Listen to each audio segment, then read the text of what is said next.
Good afternoon, everyone. President Trump's powerful efforts to secure our homeland are working. According to newly released numbers, last month, Border Patrol saw a 93% decrease of illegal aliens crossing the southwest border between ports of entry from May 2024 under Joe Biden, when they encountered more than 117,000 illegal aliens. And this particular statistic is absolutely astounding. In the month of May, under the Trump administration, 0 illegal aliens were released into our country by Border Patrol. Let me say that again. Not a single illegal alien was released into the interior of the United States of America last month under this administration. Let's contrast that to Joe Biden's failed leadership, where immigration officers were wasting their finite time and resources processing dangerous illegal aliens for release into the United States. President Trump immediately terminated that reckless Biden-era practice that undermined the rule of law, jeopardized public safety and our national security, and diverted critical resources away from stopping deadly drugs and violent criminals from entering our country. That's the reason why not a single illegal alien was released into the interior of the United States in the month of May. And as a result, we now have a border that is reaching unprecedented levels of operational success. The efforts by President Trump to stop the illegal immigrant invasion and secure the border in this short amount of time represent one of the greatest achievements by a presidential administration in the history of our great country. With illegal entries being overwhelmingly halted, the Trump administration is dramatically ramping up efforts to arrest and deport all of the millions of criminal illegal aliens that Joe Biden let into our country over the past 4 years. President Trump has directed all of our ICE officers to do everything in their power to carry out the single largest mass deportation operation in history. Illegal criminals who are hiding in America's largest so-called sanctuary cities will be increasingly targeted for removal. Radical Democrats will no longer be allowed to shelter illegals who threaten public safety as part of their cynical efforts to expand political power, drain the American taxpayer, and artificially lower wages and steal American jobs. ICE officers are courageous heroes, upholding the rule of law and keeping our citizens safe. And they have the full and unwavering support of this president. In economic news, President Trump's pro-growth agenda is delivering for the American worker. Through the first 5 months of the Trump administration, real blue-collar wages are up nearly 2%. It's the strongest growth in nearly 60 years, and a stark contrast from the negative wage growth seen during the first 5 months of the Biden administration. America is quickly returning to the successful formula of the first Trump administration: low inflation and rising wages. Once the big, beautiful bill is passed, this positive trend will only accelerate. Senate Republicans are continuing to push this critical legislation forward. The One Big Beautiful Bill will drive growth and supercharge the American economy. The Council of Economic Advisors found that the One Big Beautiful Bill will raise take-home pay by nearly $14,000 for a year for the average family of 4. The CEA also found that the One Big Beautiful Bill will increase wages as much as $11,000 for the average worker in America. The One Big Beautiful Bill expands the child tax credit and makes it permanent for more than 40 million families with children. And the bill will deliver no tax on tips, no tax on overtime, and substantial tax cuts for our incredible seniors. Simply put, the One Big Beautiful Bill is a massive win for middle-class Americans. When nearly 80 million Americans sent President Trump back to this White House, they were doing so expecting these popular policies to be enacted. Republicans in Congress have a mandate to deliver, and President Trump demands they send this historic bill to his desk for signature by Independence Day, July 4th. The American people are fully behind President Trump. According to brand new polling from Insider Advantage, a clear 54% majority of Americans approve of the job President Trump is doing. That's because this president is keeping his promises and taking action every day to improve their lives. And passing this bill will help fulfill a number of President Trump's core campaign promises. Now, regarding the ongoing situation in Iran, I know there has been a lot of speculation amongst all of you in the media regarding the president's decision-making and whether or not the United States will be directly involved. In light of that news, I have a message directly from the president, and I quote, "Based on the fact that there's a substantial chance of negotiations that may or may not take place with Iran in the near future, I will make my decision whether or not to go within the next 2 weeks." That's a quote directly from the president for all of you today. So we'll kick it off for questions here in our new media seat. We have Eli Lake from the Free Press. Eli, go ahead. Thanks so much for having us. Thank you. The Free Press.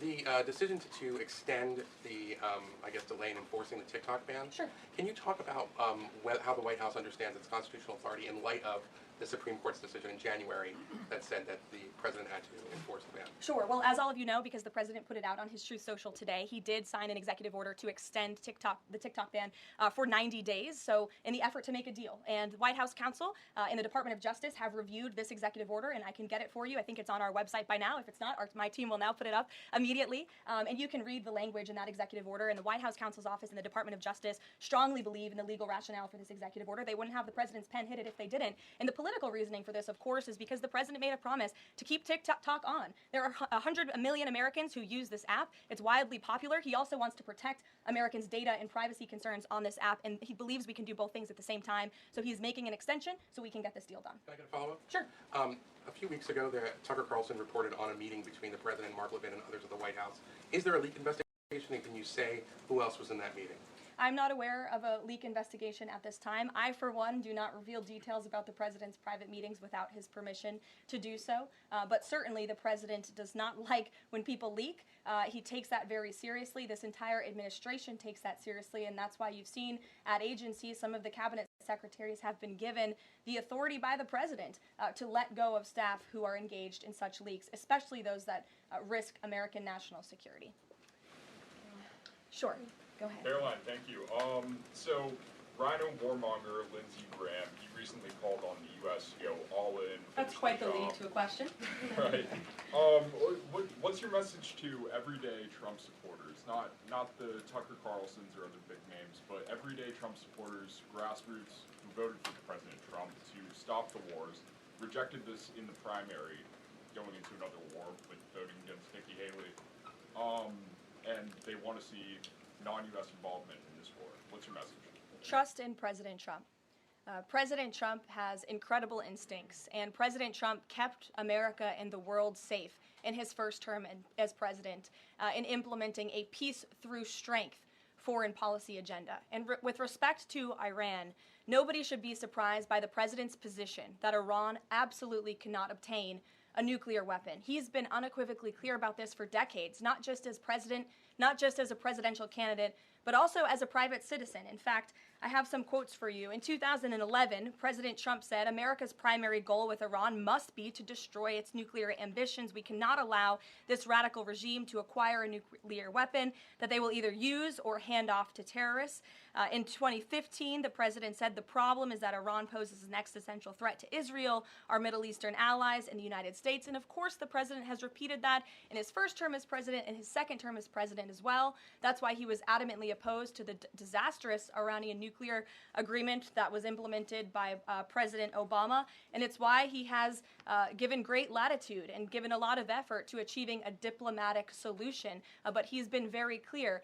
Iran went for 60 days when he gave them that 60-day warning without coming to the table.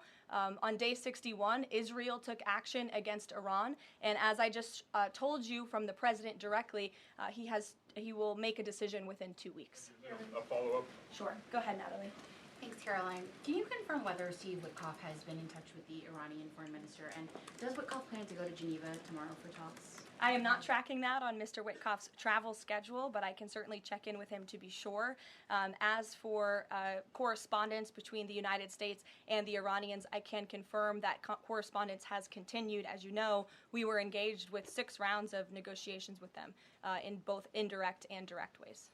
Thanks, Kelly. Just to clarify the president's statement just now, when he says that he'll make a decision in the next 2 weeks, is he saying that if Iran does not come back to the negotiating table within the next 2 weeks, that the president will strike? The president is saying that he will make a decision whether or not to go within the next 2 weeks. It's very clear and direct. And is he seeing any signs of progress? He obviously is holding out hope for negotiations, but is he seeing any inklings of progress that give him that hope that talks are still possible? Well, that's why he said in the statement that I just read for all of you, based on the fact that there's a substantial chance of negotiations that may or may not take place with Iran in the near future, he will make that decision within the next 2 weeks. What makes him think there's still a substantial chance, is my question. I'm not going to get into the reasoning and the rationale the president faced with Iran in the near future. He will make that decision within the next 2 weeks. What makes him think there's still a substantial chance, is my question. I'm not going to get into the reasoning and the rationale the president believes that, but that's his position, and he will make a decision within the next 2 weeks. Caroline. Sure. Thanks, Caroline.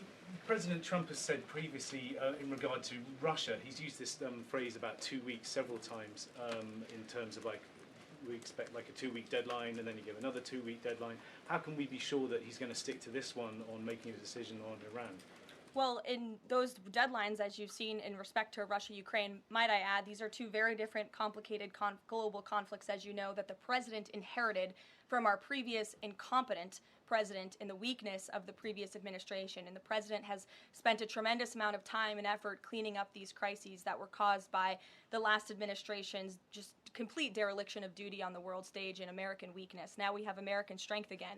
With respect to Russia and Ukraine, because of that American strength, and the president's leadership, we have seen these two sides engage in direct negotiations. And the last time the president said 2 weeks, you saw Russia and Ukraine have direct negotiations for the first time in years. And so the president is always interested in a diplomatic solution to the problems and the global conflicts in this world. Again, he is a peacemaker in chief. He is the peace through strength president.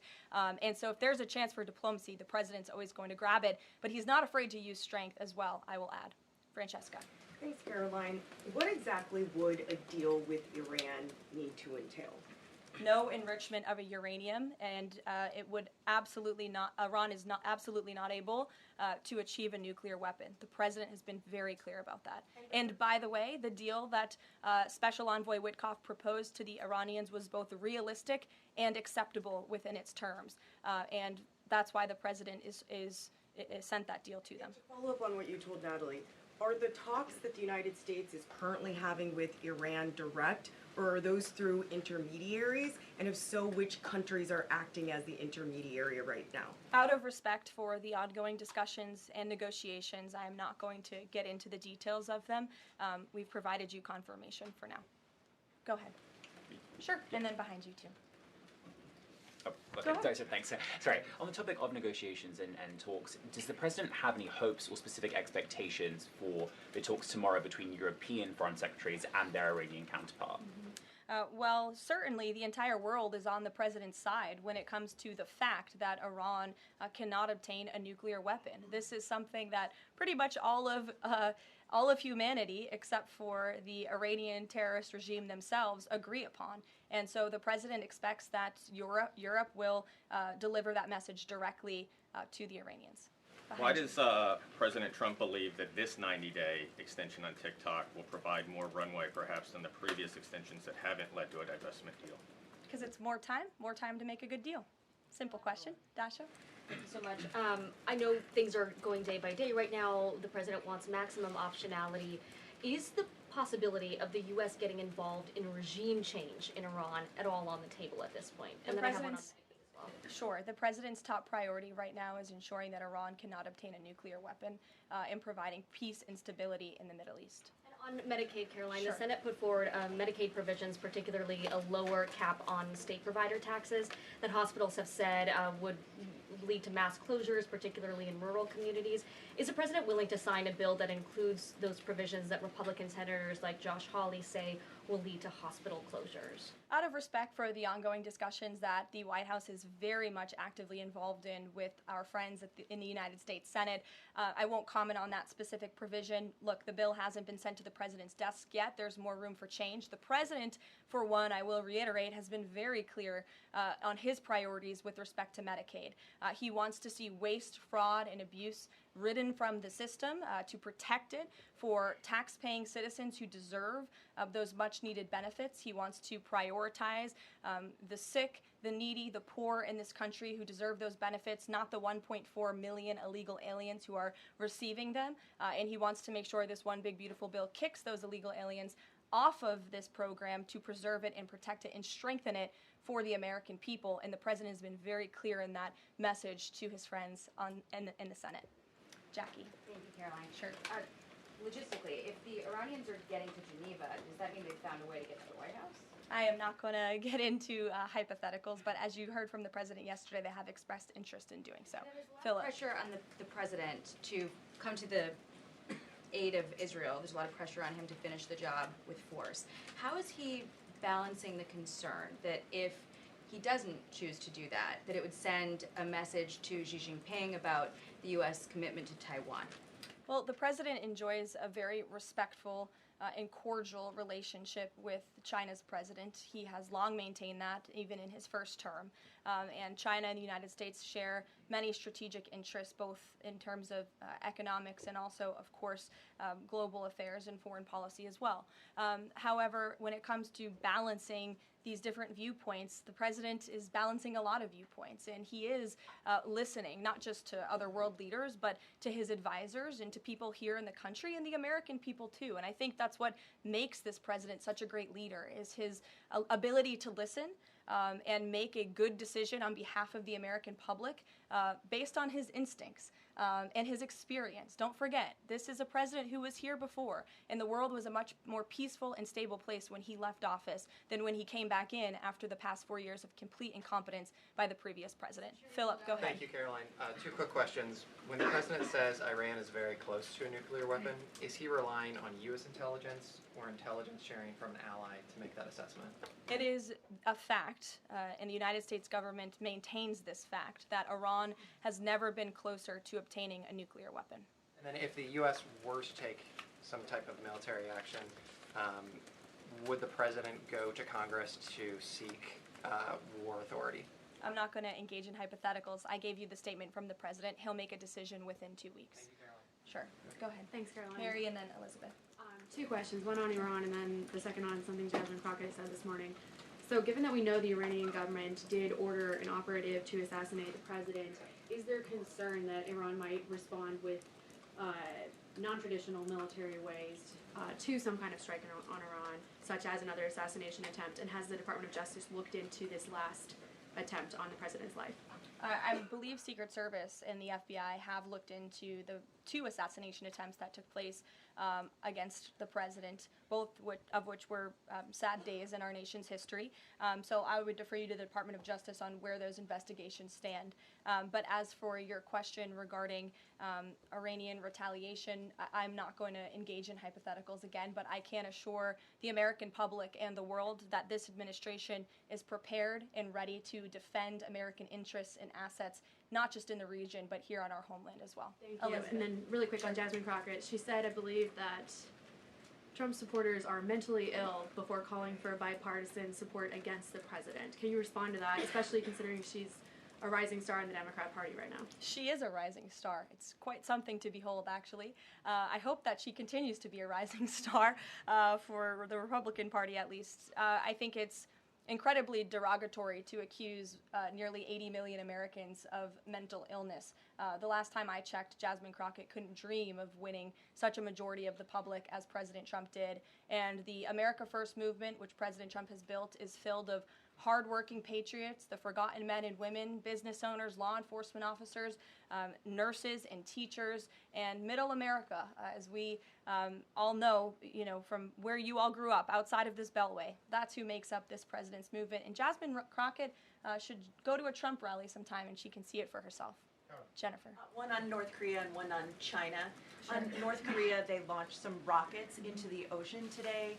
What does the White House make of that? Do you read any meaning into that timing of that launch? And then on China, do you have any reaction to Xi Jinping's offer of intervening in Iran diplomatically? And are you seeing any signs that China would get involved militarily to support Iran? I don't believe we're seeing any signs of that at this moment in time. As for Xi Jinping's offer, I will leave it to the president to respond to that himself. As for your question about North Korea, we are monitoring the situation. The Trump administration is in close contact with our new South Korean counterparts as we work together to deter our adversaries and preserve a free and open Indo-Pacific. And no matter where, our adversaries and our allies alike know that President Trump will not tolerate threats against our interests on his watch, even as he works to resolve the wars that he inherited.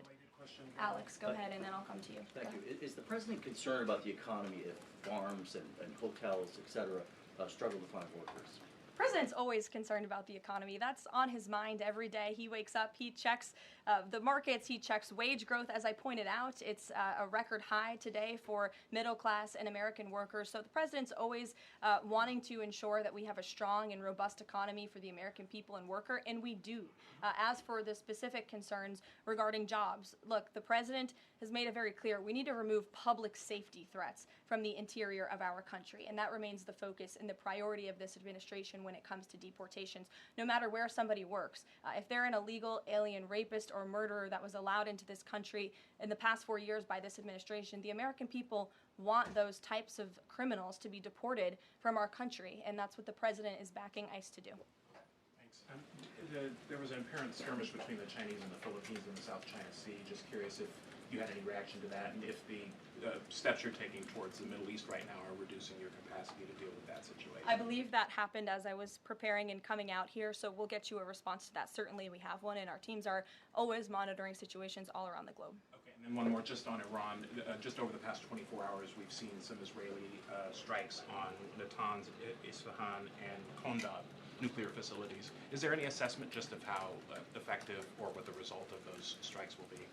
What I can share is that the IDF and Israel, I think, have exceeded a lot of people's expectations in their ability to really hinder Iran's nuclear facilities, but also they've taken out key people in the Iranian regime's leadership as well. So this is something, of course, we are monitoring and watching every day, and the president was just in an intelligence briefing. He continues to be briefed by his National Security Council, and he will throughout the duration of this war and conflict. And he also remains in constant communication with our Israeli counterparts, most notably Prime Minister Benjamin Netanyahu. Kristen. Thank you, Caroline. We have heard from a number of U.S. officials who say that Iran doesn't want to make a deal, that they are just stringing the United States along. What is to say that they are not going to continue to do so if we continue to give them extensions, now 2 weeks before 60 days?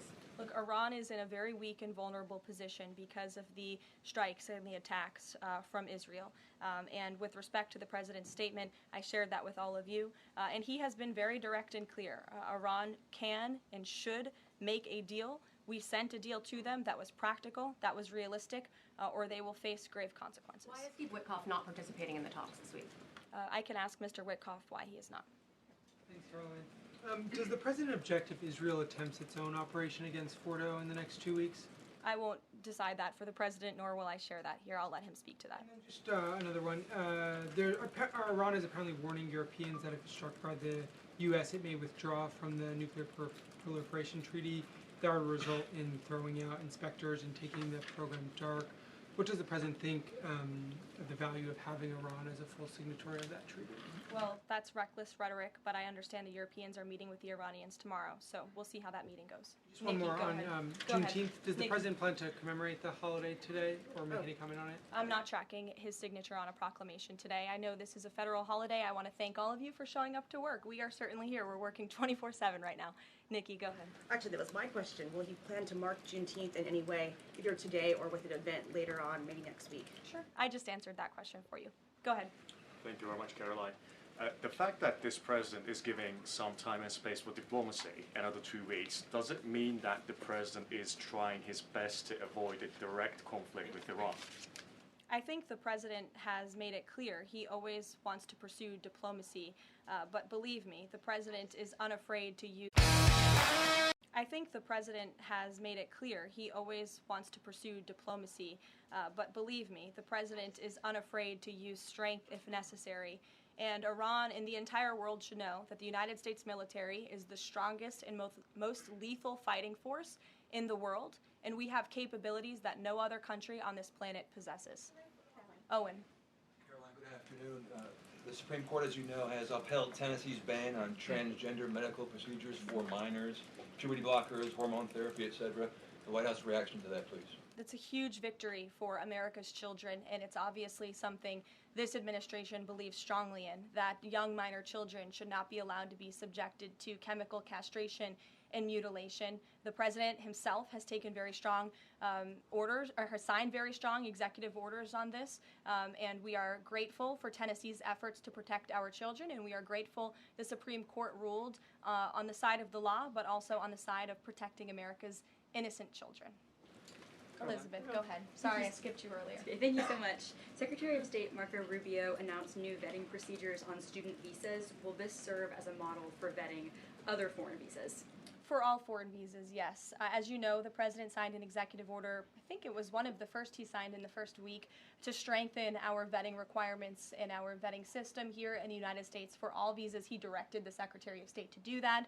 There was a pause in some of that vetting, as you all know, recently, especially with respect to students from some certain countries. But the vetting has continued, and it's stronger than ever before. As for specifics on how the vetting process has changed, I would defer you to the Department of State, as you know, they're in charge of things like that. Thank you. To what extent is this 2-week delay with Iran the result of interventions by the likes of Tucker Carlson, Marjorie Taylor Greene, or the entreaties of European leaders who want a de-escalation? Look, the president hears all voices across the country, and he makes decisions based on his instincts. And he has always said diplomacy is his first option. And is he still planning to attend the NATO summit next week? He is, yes. We will be departing from Washington on Monday morning, and hopefully we'll see some of you there. Kayla. Thanks, Caroline. Oil prices have been spiking over the last week. Is the president watching the oil market, and is that factoring into his decision-making in the Middle East? Again, as I said to, I think, Alex's question previously, the president is always watching, and this administration is doing more than any in history to bring oil prices and gas prices here at home down for the American public. They have been plummeting since President Trump's inauguration because of the executive action and the federal action this administration has taken on the home front. But yes, of course, he's paying attention and monitoring that. But as for whether it's weighing into his decision, there's a number of factors that, of course, are. And as I said, he will make that decision in the next 2 weeks. Can't reiterate that enough. Ouija. Caroline, thank you. With regard to a potential deal, Iran has said it will not negotiate under duress. Does the president believe there should be a ceasefire in these next 2 weeks as the U.S. tries to broker a deal? That's not what he said in the statement he dictated to me, so I won't get ahead of the president or add anything additional to the statement that he gave me the liberty to share with all of you. And then just to follow up on how close Iran is to a nuclear weapon, can you clarify, when the president said a few weeks away, did he mean obtaining enough enriched uranium to start building a weapon, or did he mean Iran is a few weeks away from completing the production of a weapon? I'm glad you asked that, Ouija. It's an important question, and it's one, frankly, the media has been getting wrong. Let's be very clear. Iran has all that it needs to achieve a nuclear weapon. All they need is a decision from the supreme leader to do that. And it would take a couple of weeks to complete the production of that weapon, which would, of course, pose an existential threat not just to Israel, but to the United States and to the entire world. And that is something that the entire world, including countries like Russia, is in agreement with, that Iran should not and cannot obtain a nuclear weapon. And that's why the president believes that, and he's believed that, again, not just his political career, but frankly, his entire life. So it Michael. sounds like it's the former, just to be clear. Correct. They have the components. Okay, Correct. thank you. Michael. Caroline, as we look forward to the NATO summit next week, Spain right now is threatening not to oblige the president's request for all NATO countries to spend at least 5% of their GDP. Does the president take issue with this, with Spain right now? I didn't see Spain's comments. I'll make sure the president sees them, and I can assure you he wants to see all European countries pay their fair share and meet that 5% threshold. It's only fair considering the American taxpayers have given a significant chunk of money to the tune of billions of dollars to support our mutual interests and our assured defense. So I will let him speak to that, but he's made his priorities for our European allies quite clear, including Spain. Caroline, one last question. When it comes to the president's position on foreign policy in general, is there a phrase that the White House has coined? Is there a Trump doctrine? Does the president like to talk about this? Anyone here in the White House talking about this? And if so, if there is something akin to a Trump doctrine, how would you define it? America first, always. And with that, I think I'll leave you. I know there's a lot of news in the world right now. As you know, our team is always here to answer your questions, and the president, I am sure, will take more questions from you guys at some point this week, as he always does in the effort of transparency. I appreciate your being here on a federal holiday, and we'll see you later. Thank you.